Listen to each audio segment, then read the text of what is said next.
때는 2억 5천만 년 전, 역사상 유례없는 페름기 대멸종으로 지구는 파국을 맞이하고 찬란했던 고생대는 막을 내립니다. 그리고 언제 그리 나는 듯 지구에는 새로운 생명들이 꿈틀거리기 시작했죠. 파충류 시대의 서막이 열린 겁니다. 중생대의 첫 무대인 트라이아스기, 바다에는 몇몇 연골 어류들이 근근히 삶을 이어나가고 있었고, 해안가 어딘가에서는 몸 길이가 40cm에 불과한 카르토링쿠스 같은 초기 해양 파충류들이 등장해 텅 빈 생태적 틈새를 채워나가기 시작했죠. 육지와 바다를 오가며 살았던 이들 중 일부는 이후 완전히 바다 생활에 적응한 믹소사우루스나 쇼니사우루스 같은 어룡으로 진화해 중생대 초기 바다에 패권을 차지해 나갔습니다. 그리고 육지에서는 페름기 대멸종을 견뎌낸 원시 양서류들과 리스토로사우루스 같은 단국류들을 비롯해 5m를 훌쩍 넘는 악어를 닮은 파충류가 주요 동물군으로 자리매김하고 있었죠. 그리고 생태계 어느 한 구석에서 쭈구리 신세를 면치 못한 녀석이 있었으니 바로 공룡이었습니다. 니아사사우루스, 에오랍토르, 헤레라사우루스 같은 초기 공룡들은 약 2억 4천만 년 전쯤에 등장했지만 당시 동물종의 고작 6%에 불과했던 별 볼 일 없는 지배 파충류였죠. 그러나 약 2억 3,200만 년 전, 전세를 역전시키는 사건이 벌어집니다. 현 알래스카 부근에서 거대한 용암이 분출하면서 다량의 온실가스가 배출됐고 지구는 급격한 기후변화를 맞이하게 되죠.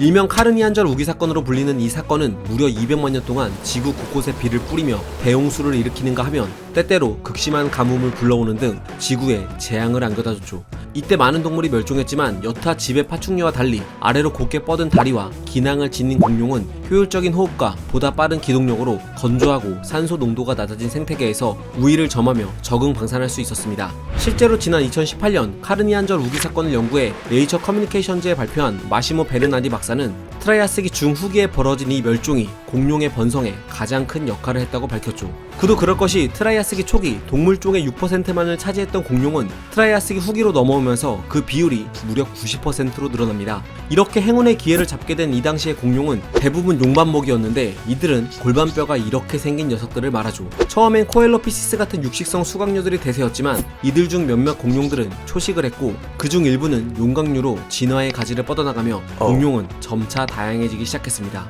그런데 이런 급격한 적응 방사는 비단 육지에만 국한되진 않았죠. 지배 파충류 중 일부는 팔 주변의 피부막을 확장시켜가며 에오디모르포돈, 카비라무스, 프레온닥틸루스, 페테이노사우루스 같은 익룡으로 진화합니다. 척추동물이 최초로 하늘을 나는 순간이었죠. 물론 진화 초기에는 샤로빕테리스처럼 팔이 아닌 다리에 비막을 지닌 녀석들도 있었습니다.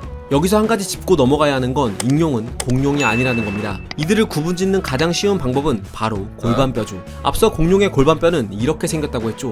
구멍이 있고 이 구멍에 허벅지뼈가 쏙 끼워져야 공룡인데 익룡은 골반뼈의 구멍이 아닌 여기 움푹 들어간 곳에 허벅지뼈가 위치하기 때문에 공룡이 아닌 거죠. 공룡의 이 골반뼈 모양은 영상 말미 진짜 중요한 대목에서 또 나오니까 꼭 기억해 두시면 좋을 것 같습니다. 다시 본론으로 돌아와서 초기 익룡은 여러분이 흔하게 본 익룡과 달리 크기가 매우 작았습니다. 날개를 펼쳤을 때 길이는 1m 남짓했고 몸 길이도 수십 cm에 불과해 지금의 새와 비슷했죠. 한편 바닷속에서는 어룡 외에 또 다른 진화의 물결이 일어나고 있었습니다. 약 2억 3천만 년 전쯤 해양 파충류 중 일부가 플래시오사우루스처럼 목이 긴 수장용으로 진화의 가지를 뻗어나가기 시작한 거죠. 물론 훗날에는 목이 짧은 녀석들도 등장합니다. 이렇듯 트라이아스기의 하늘과 땅 그리고 바다에는 각양각색의 파충류들이 서서히 자리를 잡기 시작했죠. 그러던 약 2억 100만 년 전 초대륙 판게아가 분리되면서 대규모 화산 활동이 일어나고 지구 곳곳에서는 다량의 온실가스가 분출됐습니다. 그리고 이는 곧 트라이아스기 대멸종으로 이어졌죠. 그 결과 대형 양서류나 단국류, 일부 파충류 등 고생대 잔재가 말끔히 사라졌고 덕분에 이때 살아남은 공룡들과 다른 파충류들은 생태적 틈새를 한 번 더 빠르게 채워나갈 수 있게 됩니다. 특히 공룡 중에서는 용반목 외에 조반목 공룡이 더욱 다양해졌는데 앞서 용반목은 골반뼈가 이렇게 생겼다고 한 거 기억나시죠? 그런데 조반목 공룡은 골반뼈 중 치골이 이렇게 뒤쪽을 향해 있습니다. 이는 상대적으로 소화기관이 자리할 수 있는 공간이 넓어지는 효과를 가져다주죠. 덕분에 초식성인 조반목 공룡들은 큰 소화관을 갖게 돼 먹이 경쟁의 이점을 얻게 됐고 이후 쥐라기 후기와 백악기에 걸쳐 큰 번영을 누립니다. 특히 쥐라기 후기로 갈수록 산소 농도가 높아지고 초식 공룡들은 질긴 식물들을 소화시키기 위해 장이 커지면서 덩달아 몸집도 거대해졌죠. 그래서 쥐라기 후기에는 그 이름도 유명한 브라키오사우루스, 기라파티탄 같은 거대 용각류들과 스테고사우루스처럼 큰 검룡류들이 등장해 대륙을 활보합니다. 결국 자연스레 이들의 천적인 수각류 공룡 중 일부는 몸집이 커지는 선택압을 받게 됐고 알로사우루스처럼 큰 육식 공룡도 등장하죠. 하지만 당시 수각류에게서 나타난 가장 큰 변화는 따로 있었습니다. 바로 깃털이죠. 쥐락이 후기인 1억 5천만 년 전쯤엔 앙키오르니스와 카이용 주지처럼 깃털을 지닌 수각류들이 등장했고, 이들은 먼 훗날 상상도 못할 녀석들로 진화하는데 그 이야기는 나중에 하겠습니다. 자, 그럼 쥐라기의 우리 인류 조상님들은 뭐하고 있었느냐? 뭐하긴요, 공룡들 틈바구니에서 조용히 숨어 살았죠.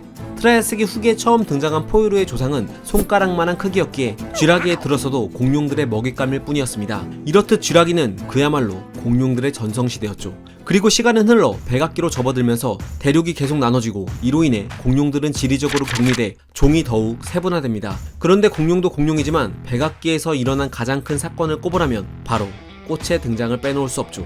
꽃을 피우는 속시식물은 기존 식물과 달리 꿀을 통해 딱정벌레, 벌, 나비 등 여러 곤충들과 협력하여 수정하는 전략을 취했고, 이는 성공적인 번식으로 이어져 백악기는 물론 지금까지도 이들은 생태계의 근간을 이루는 식물로 자리매김합니다. 더불어 당시 꽃을 매개했던 나비나 벌 같은 곤충들도 백악기에는 작은 분류군이었으나 꽃과 함께 번성하면서 오늘날에 와서는 탑클래스에 속하는 거대 분류군으로 거듭납니다. 한편 백악기에는 검룡류 공룡들이 쇠퇴하고, 이들의 지위는 갑옷 공룡인 공룡류와 트리케라톱스 같은 뿔 공룡들에게 넘어갑니다.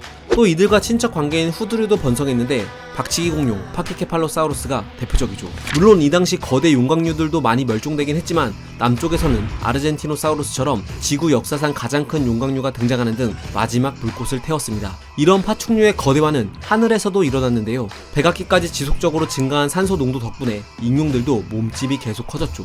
백악기 후기에 등장한 케찰코아틀루스가 대표적인데, 이들의 윙스팬은 무려 10m에 달했고 키는 기린과 맞먹었으며 몸무게는 200kg이 넘어 그야말로 백악기의 전부 비행기였습니다. 다시 땅으로 내려와서 공룡 중에는 수각류도 크게 번성했는데, 공룡계의 슈퍼스타 티라노사우루스가 이때 등장했으며 스피노사우루스와 기가노토사우루스, 유타랍토르, 유티란누스, 카르노타우루스 등 크고 다양한 수각류들이 백악기 대륙을 수놓았죠. 물론 백악기에는 아주 작은 수각류도 있었는데, 재미있는 건 약 6,800만 년 전 마다가스카르 섬에는 이들을 잡아먹는 초거대 양서류도 살았다는 사실입니다. 그리고 백악기에는 대륙이 나눠져 있어 대부분 공룡들이 격리돼 있었지만 모두가 그런 건 아니었습니다. 일부 대륙들은 종종 육지로 연결이 되곤 했는데, 덕분에 이구아노돈류는 유럽에서부터 아시아와 북아메리카 양쪽으로 진출해 나갔고, 뿔공룡과 티라노사우루스류는 베링 육교를 통해 아시아에서 아메리카 대륙으로 넘어가 대형종으로 진화했습니다. 공룡이 이렇게 다른 대륙으로 이주했다는 대표적인 증거로는 사우롤로포스를 들 수 있는데요. 이들의 화석은 몽골과 중국,